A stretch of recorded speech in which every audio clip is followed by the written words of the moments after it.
Assalamualaikum warahmatullahi wabarakatuh. A'udzu billahi samil alim minasyaitonir rajim. Bismillahirrahmanirrahim. Alhamdulillahilladzi hadana li hada wa ma kunna linahtadiya laula an hadanallah. Wassalatu wassalamu ala sayyidina Muhammadin nuril hidayah wa ala alihi wa sahbihi nujumir rasyad. Rabbi shrah li sadri wa yassir li amri wahlul 'uqdatam min lisani yafqahu qawli. Raditu billahi rabba bil islami dina wa bi Muhammadin nabiyya wa rasula wa bil qur'ani imama wa hukma. Rabbi zidni ilma warzuqni fahma. Amma ba'du, faqul hadratal muhtaramin wal mukarramin, para alim, para sepuh semua yang saya hormati dan saya muliakan. Wabil khusus kepada orang tua kami, Bapak Toto, yang saya hormati dan saya muliakan. Alhamdulillah, semoga panjang umur, sehat selalu Pak Toto ya. Dan yang saya hormati senior kami, ini pimpinan Majelis Taklim Al-Hidayah ini, mestinya Bapak Murtado. Biar lengkap, akhirnya sudah jadi pimpinan Majelis Taklim Syamsis Sumus, katanya jadi pimpinan Majelis Al-Hidayah lengkap ya. Serta semuanya senior-senior saya ini ya, di Majelis Taklim Al-Hidayah, semua yang saya hormati dan saya muliakan. Amin. Rahimakumullah. Amin. Mari kita sama-sama membaca hamdalah. Alhamdulillahirabbil alamin. Sebagai ungkapan rasa syukur kita ke hadirat Allah Subhanahu wa taala yang telah memberikan nikmat hidup yang begitu besar dan begitu banyak kepada kita sekalian. Di antara nikmat hidup yang masih dapat kita rasakan bersama-sama sampai di malam hari ini, alhamdulillah kita semuanya diberikan nikmat hidup berupa umur panjang. Amin. Kemudian diberikan kesempatan oleh Allah Subhanahu wa taala untuk bisa terus memperbaiki diri, memperbaiki kualitas ibadah kita kepada Allah Subhanahu wa taala, serta memperbaiki ketaatan kita terhadap Allah dan Rasul dan Rasulnya. Amin. Saudaraku rahimakumullah, salawat serta salam semoga tersanjungkan pada baginda Nabi Agung Muhammad sallallahu alaihi wasallam. Ini untuk pemanasan lah ya. Istilahnya untuk pemanasan, pembukaan Majelis Taklim Al-Hidayah yang rencananya insya Allah akan dilaksanakan ya tepatnya malam Jumat ya. Masalah nanti setiap malam Jumat atau bagaimananya nanti kita musyawarahkan bersama. Untuk pemanasan sementara ini saya akan menyampaikan hadis yang saya bacanya dari kitab Mukhtarul Ahadits berkaitan dengan masalah ilmu. Bismillahirrahmanirrahim. Saya bacakan 1, 2 atau mungkin 3 hadis untuk pemanasan. Bismillahirrahmanirrahim. Hadis yang pertama yang ingin saya bacakan pada pertemuan kali ini, al-ilmu hayatul Islam wa imadul iman, yang artinya ilmu itu nafasnya Islam. Jadi Islam ini akan bertumbuh, berkembang, akan jaya apabila pemeluknya sebagai muslim itu memiliki ilmu pengetahuan yang kuat, yang cukup. Jadi kenapa Nabi SAW bersabda utlubul ilma minal ahdi ilal lahdi, carilah ilmu dari masih di pangkuan ibu sampai masuk liang lahat, supaya Islam ini kuat. Selanjutnya wa imadul iman, terusan dari hadis ini. Dan ilmu itu merupakan fondasinya keimanan. Jadi orang beriman kalau pengetahuannya kurang, khususnya di bidang pengetahuan agama, secara otomatis fondasinya kurang kokoh. Maka supaya fondasi kita sebagai orang beriman menjadi kokoh, menjadi kuat, di dalam beragama harus dibekali dengan ilmu pengetahuan. Jadi niatkan kita sama-sama di dalam mencari ilmu pengetahuan. Yang pertama dalam rangka menghidupkan Islam. Yang keduanya dalam rangka kita niatkan mensyukuri nikmat berupa akal yang sehat. Kita niatkan. Ya, yang selanjutnya dalam rangka supaya ilmu ini tetap terus berkembang. Lanjutan dari hadis ini, wa man 'allama 'ilman atammallahu ajruhu, dan barang siapa yang mengajarkan sebuah ilmu pengetahuan maka Allah menyempurnakan pahalanya kepada dia, yakni orang yang mau mengajarkan ilmu pengetahuan. Wa man ta'allama fa'amila 'allamahu Allahu ma lam ya'lam, dan barang siapa yang mau mempelajari ilmu pengetahuan kemudian diamalkan maka Allah akan memberinya ilmu pengetahuan yang sebelumnya tidak diketahui. Jadi kalau ilmu pengetahuan kita ini ingin bertumbuh, berkembang, tambah hari tambah banyak ilmu pengetahuan, maka ilmu pengetahuan yang telah ada kita amalkan. Jadi tip bagaimana supaya ilmu kita berkembang, tambah dina tambah pintar, adalah ilmu yang sudah ada kita amalkan. Insya Allah Allah akan tunjukkan, Allah tambahkan ilmu pengetahuan.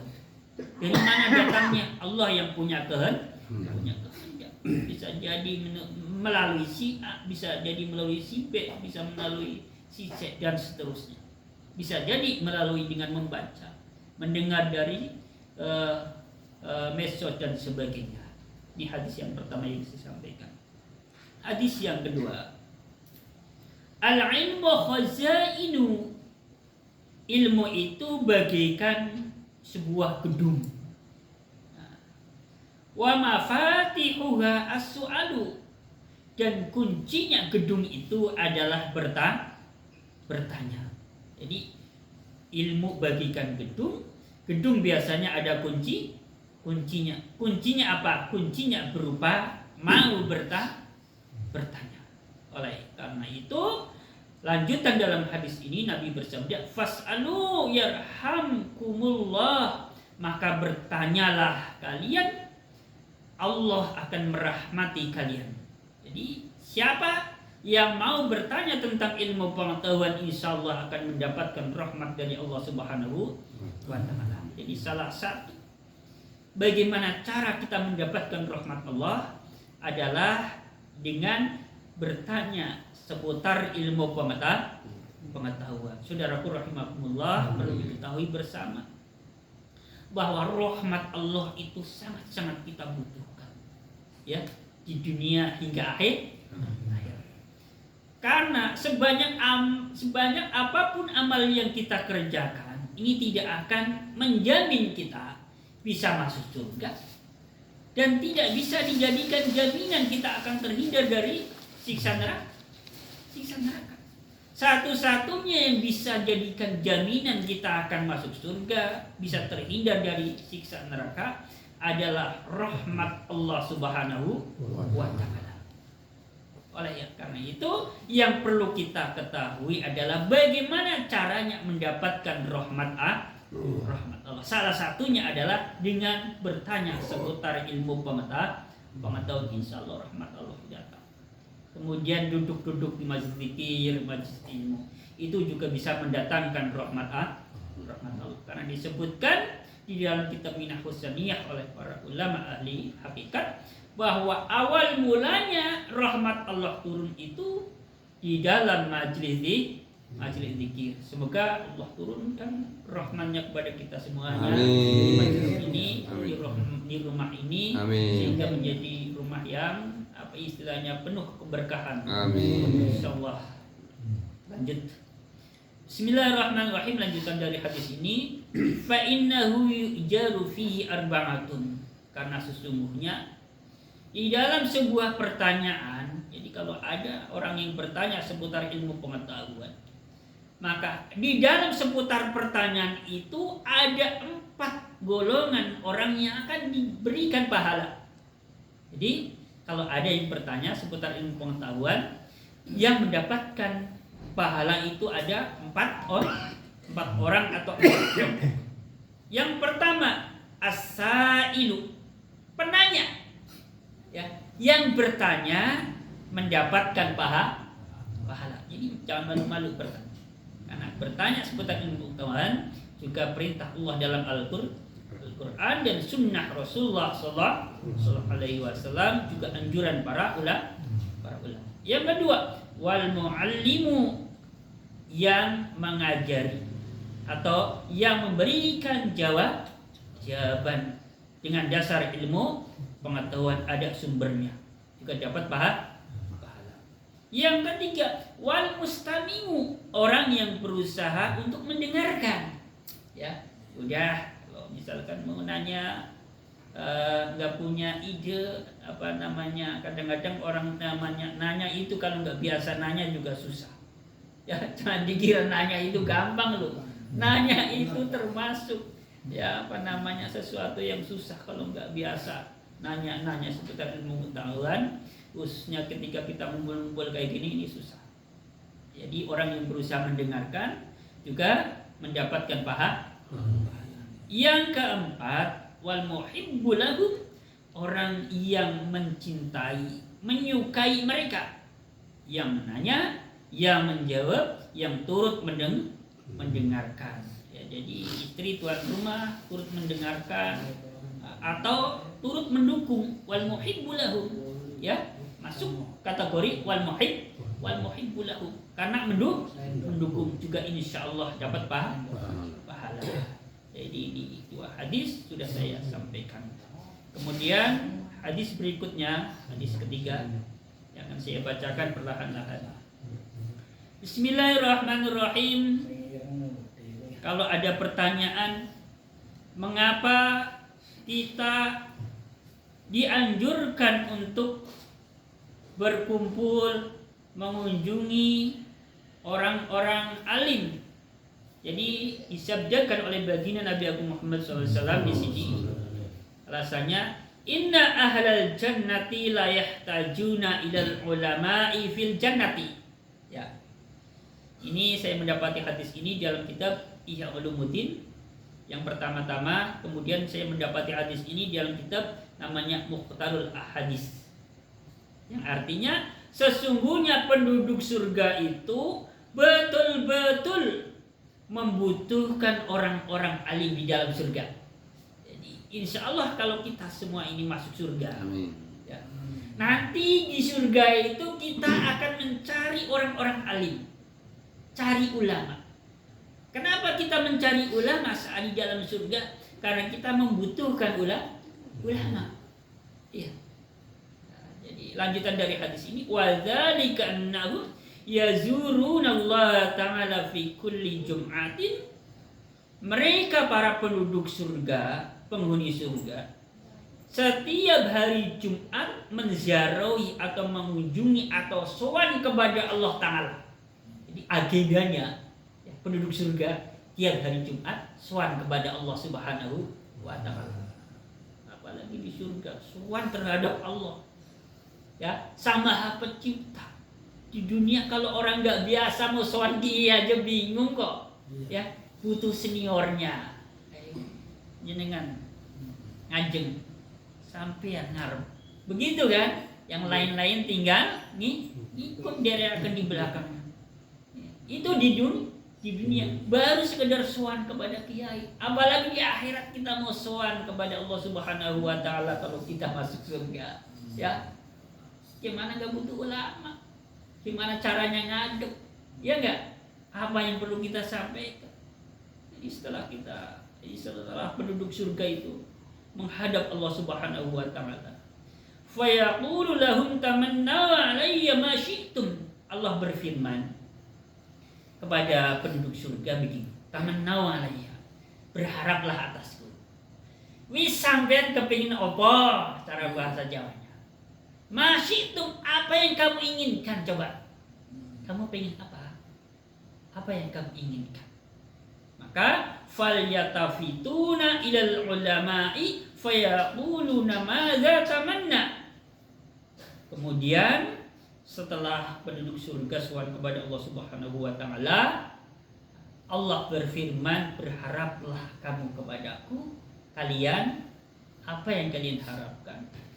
Mereka pada bingung, kemudian minta fatwa kepada para ulama, minta pendapat. Minta apa sih ya? Apa sih yang perlu kita sampaikan kepada Allah Subhanahu wa taala? Ya. Pada istilahnya bahasa gampangnya itu gendu-gendu rasa, ya. Satu sama lain istilahnya menyampaikan isi hatinya, apa yang akan disampaikan kepada Allah Subhanahu wa taala. Nah, ulama ini sebagai juru bicaranya. Kemudian ulama menjawab setelah dimintai fatwa, fayaquluna ma tamannau alaihi kaza wa kaza. Udah, kamu kalau sowan kepada Allah, mintalah begini, begini, begini. Ada yang ngasih saran, ada yang ngasih petunjuk. Jadi diarahkan oleh para ulama. Saat di mana? Saat di dalam surga. Utamanya ketika sowan kepada Allah Subhanahu wa taala.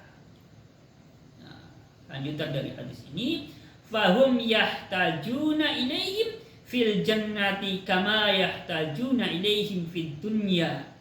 Mereka para penduduk surga itu membutuhkan ulama di dalam surga seperti halnya mereka membutuhkan ulama di dunia. Jadi kesimpulan dalam hadis ini, kita ini di dunia butuh ulama, di surga juga butuh ulama. Dunia hingga akhirat kita butuh ulama. Oleh sebab itu, ya, monggo sarang-sarang ya, bersama-sama kita rajin-rajin ya syukur sowan kepada ulama. Kalau tidak, paling tidak duduk di dalam majelisnya para ulama. Ini barangkali yang bisa saya sampaikan pada pertemuan kali ini sebagai pemanasan. Sebab menurut keterangan dalam kitab Ta'limul Muta'alim, kalau ngaji pertama itu jangan banyak-banyak. Itu menurut kita Ta'limul Muta'alim. Karena apa? Kalau ngaji pertama itu udah kebanyakan, nanti kedua, ketiga dikhawatirkan bosen. Ya, belum panas udah bosen dulu. Ya, ya. Jadi untuk pemanasan sudah sedikit saja. Ya, nanti insya Allah pada pertemuan-pertemuan mendatang akan saya sampaikan materi-materinya nanti sesuai dengan masukan dari teman-teman semuanya. Ini barangkali yang saya sampaikan. Mohon dibukakan pintu maaf yang seluas-luasnya apabila ada penyampaian saya ada yang kurang berkenan, ada yang dianggap kurang sopan, khususnya untuk orang tua kami Bapak Toto, dan wabil khusus lagi untuk Sohibul Bait Bapak Murtado, dan secara umum kepada rekan-rekan semuanya mohon dibukakan pintu maaf yang seluas-luasnya. Akhirul qali billahi taufiq wal hidayah wa ridho annaya. Wassalamualaikum warahmatullahi wabarakatuh. Waalaikumsalam.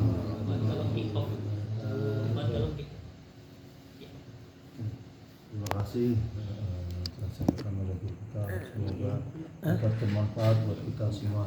Untuk selanjutnya yaitu doa. Ada yang ngisi korakan. Ada Mas Tajuddin, silakan. Tajuddin.